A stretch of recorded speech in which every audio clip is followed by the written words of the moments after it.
Commander Zix-9 adjusted the neural interface, connecting his consciousness to the exploration vessel Ethereal Whisper.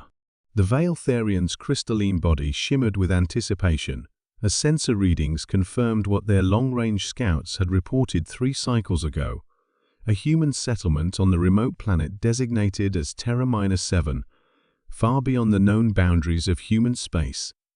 "Fascinating," muttered Dr. Keithara, the expedition's xenobiologist, her tentacles dancing across the holographic displays. "According to our databases, humans haven't ventured this far into the outer spiral for at least 2 centuries. How did they get here?" The Ethereal Whisper descended through the planet's atmosphere, a world that seemed almost perfectly suited for human habitation: oxygen, rich air, vast oceans, and land masses covered in familiar vegetation. But as they approached the settlement, something felt profoundly wrong.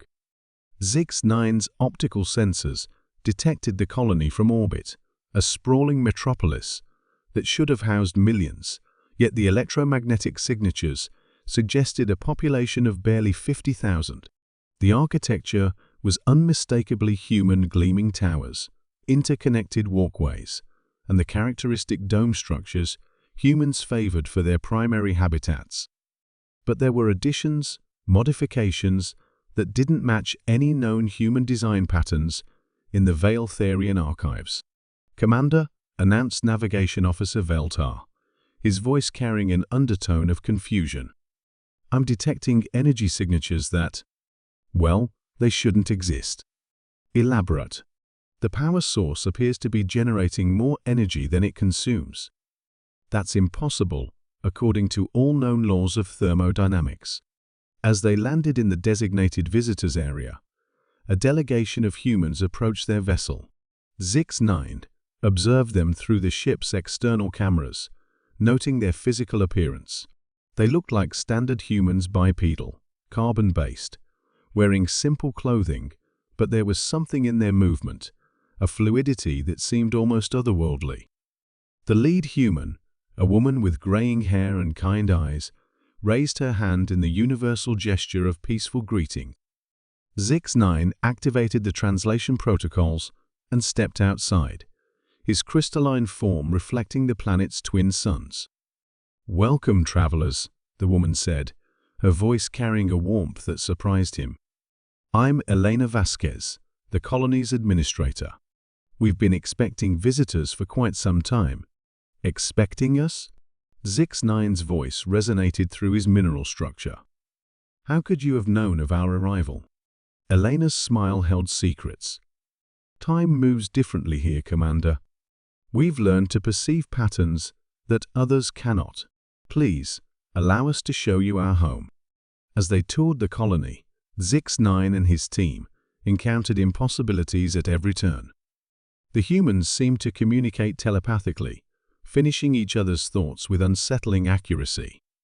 Children played games that defied gravity, their laughter echoing as they floated through the air without any visible technology supporting them. Gardens flourished with plants that grew in geometric perfection, their patterns too complex to be natural yet too organic to be artificial. Dr. Keithara's tentacles twitched with excitement and concern. "Commander, I'm reading biological anomalies. These humans, their neural patterns are unlike anything in our databases. Their brain activity shows regions that shouldn't be active in baseline humanity." In the colony's center stood a structure that commanded attention, a spiraling tower that seemed to bend space around itself, creating optical illusions that hurt to observe directly. Elena noticed their fascination. "That's the convergent spire," she explained. "It's where we first made contact." "Contact?" Zix-9's form brightened with curiosity. "With whom?" Elena paused, her eyes focusing on something beyond the visible spectrum. "With ourselves, Commander. With who we were meant to become." She led them inside the spire, where reality seemed negotiable. The walls displayed images that moved and changed, not holographic projections, but something far more fundamental. They showed the colony's history, the arrival of human colonists nearly 3 centuries ago, their struggle to survive on this seemingly perfect world, and then the change. The planet itself is conscious, Elena continued, her voice taking on an ethereal quality. Not in the way you or I understand consciousness, but aware nonetheless.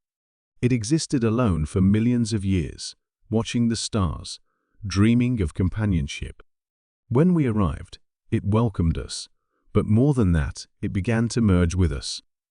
Zix-9's crystalline structure resonated with shock. Merge? At first, we thought we were just adapting to the environment-enhanced intuition, improved physical capabilities, longer lifespans. But gradually, we realized we were becoming something new. Not fully human, not fully other. We became a bridge between carbon-based consciousness and planetary awareness. Dr. Kethera's readings confirmed the impossible truth. The humans weren't just living on the planet, they were part of it. Their neural networks had somehow integrated with the planet's quantum field structures, creating a hybrid consciousness that existed simultaneously on biological and geological scales. The energy signatures you detected, Elena said, addressing Veltar directly, come from the planet itself. When consciousness merges at this level, the distinction between observer and observed breaks down. We don't just use energy, we participate in its creation. Zix-9 felt something he rarely experienced, wonder mixed with existential dread. Why show us this? Why reveal your secret?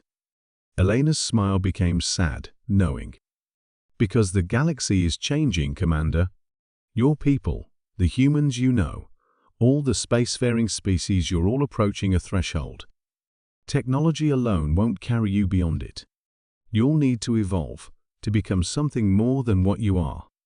She gestured toward the spiraling displays, showing distant stars. Other worlds, other possibilities. This colony isn't lost, Commander. We're found. We're what happens when consciousness stops trying to conquer the universe and starts trying to understand it. We're the next step. As the Veiltharian expedition prepared to leave, Zix-9 realized they carried more than just information. They carried a revelation that would shake the foundations of every civilization in the galaxy. The lost human colony wasn't a curiosity, it was a preview of the future, a glimpse of what all conscious beings might become if they had the courage to let go of their limitations and embrace true unity with the cosmos itself.